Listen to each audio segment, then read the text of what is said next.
Bismillahirrahmanirrahim. Assalamualaikum warahmatullahi wabarakatuh. Alhamdulillahi rabbil alamin. Wabihi nasta'inu ala umuri dunya waddin. Assalatu wassalamu ala ashrafil anbiya'i wal mursalin. Sayyidina wa maulana Muhammad sallallahu alaihi wasallam. Ashhadu an la ilaha illallah wa ashhadu anna Muhammadan abduhu wa rasuluh. Amma ba'du. Para dewan juri yang saya hormati dan seluruh hadirin yang saya cintai, pertama-tama yang paling utama dan yang harus diutamakan, marilah kita panjatkan puja dan puji syukur kehadirat Allah yang Maha Ghafur, yang nikmatnya takkan pernah terukur, supaya kita bahagia di dunia sampai ke alam kubur, yang telah memberikan beribu-ribu nikmat, yakni nikmat iman, nikmat Islam, serta nikmat sehat walafiat. Sholawat bertangkaikan salam, salam cinta, salam rindu, salam kasih yang mari sama-sama kita curah limpahkan kepada Habib tertinggi, anti korupsi, baginda termulia, anti durhaka, is the best man, leader of leader, yang telah membawa kita dari zaman biadab ke zaman beradab, dari zaman jahiliyah ke zaman Islamiyah, yakni Habibana wa Nabiyana wa Maulana Muhammad sallallahu alaihi wasallam. Rasanya sangat kurang enak berbicara dengan orang yang belum kita kenal. Maka dari itu, izinkanlah saya untuk memperkenalkan diri. Saya Yulianisi, kelas 10 akuntansi, perwakilan dari SMK Kiai Haji Ahmad Dahlan Cimanggu, Kutabima, Cilacap. Berdirinya saya di sini yang insya Allah akan menyampaikan sepatah dua patah kata yang akan saya patah-patahkan menjadi beribu-ribu patah kata, bahkan berjuta-juta patah kata yang berjudul Santri Sehat, Indonesia Kuat. Dilihat dari sisi pandang sejarah santri, kemerdekaan Republik Indonesia tidak lepas dari perjuangan seorang santri pada zaman kolonialisme yang dulu pernah menduduki tanah air kita. Harus kita ingat bahwa sejarah tidak akan pernah lupa mencatat para santri pada zaman perjuangan sebagai pahlawan-pahlawan yang menolong masa depan bangsanya. Sehingga pada tanggal 22 Oktober merupakan hari yang ditetapkan oleh pemerintah sebagai hadiah untuk para santri. Hari santri ibarat lebaran ketiga bagi seorang santri. Lahirnya hari besar ini berawal dari seruan resolusi jihad yang dikobarkan oleh Kiai Haji Hashim Asy'ari. Berbicara tentang kepribadian santri, tentang gaya hidup santri, tentang cara menjaga kesehatan santri, pasti orang yang pertama kali masuk ke pondok pesantren akan heran, akan kaget tentang cara mandinya, cara menyimpan pakaiannya, dan cara mencuci pakaiannya.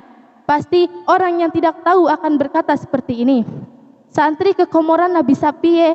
Lah justru itu, di balik kekomorannya itu, di balik gaya hidupnya itu, santri memiliki sisi lain yang dapat menjaga mereka dari segala penyakit dan dari segala apapun yang dapat membahayakan mereka.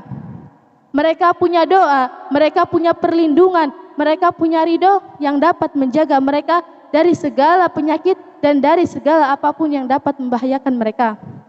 Santri di balik kekomorannya, di balik gaya hidupnya yang seperti itu, di balik pikiran-pikiran negatifnya, dia adalah seorang pelopor, dia adalah seorang pendekar, dia adalah seorang pejuang. Mereka punya prinsip hubbul watan minal iman. Cinta tanah air adalah sebagian dari iman. Maka itulah ada sebuah lagu. Ya lal watan, ya lal watan, ya lal watan, hubbul watan minal iman, wala taku minal hirman, inhadu alal watan.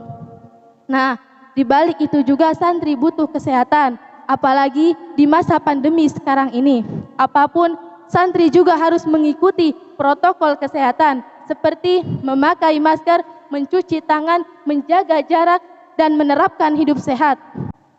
Tetapi di tahun 2020 ini banyak sekali ulama-ulama yang telah meninggal dunia. Sekitar 86 ulama yang meninggal dari bulan Februari hingga bulan Oktober sekarang ini. Semoga amal ibadahnya dapat diterima di sisi Allah dan ilmunya bisa bermanfaat. Allahumma amin ya Allah ya Rabbal Alamin. Maka dari itu sudah menjadi kewajiban kita sebagai pemuda Islam, generasi agama, pondasi negara untuk meneruskan perjuangan-perjuangan mereka untuk melindungi, mencegah bangsa kita dari kolonialisme yang dulu pernah menduduki tanah air kita.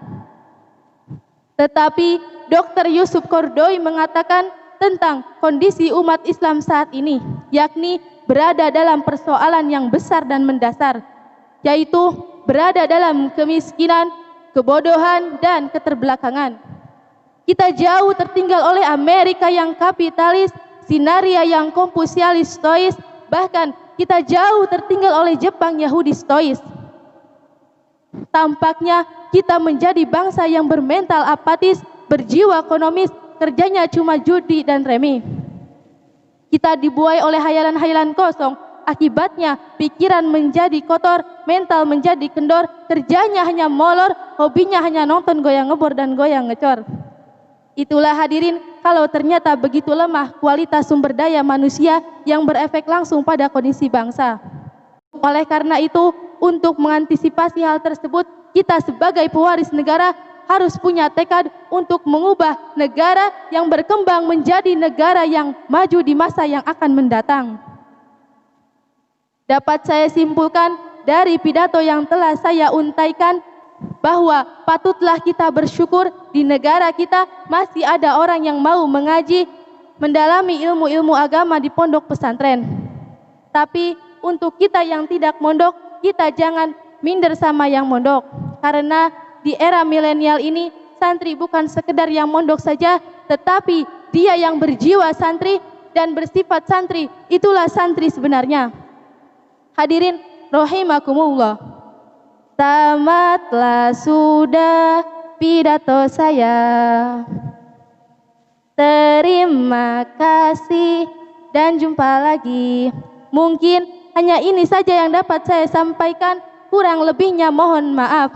Ungzur mangkola wala tangzur mangkila. Ada itik makan buah, makannya di tengah-tengah sawah. Wabillahi taufik wal hidayah waridha wal inayah. Wassalamualaikum warahmatullahi wabarakatuh.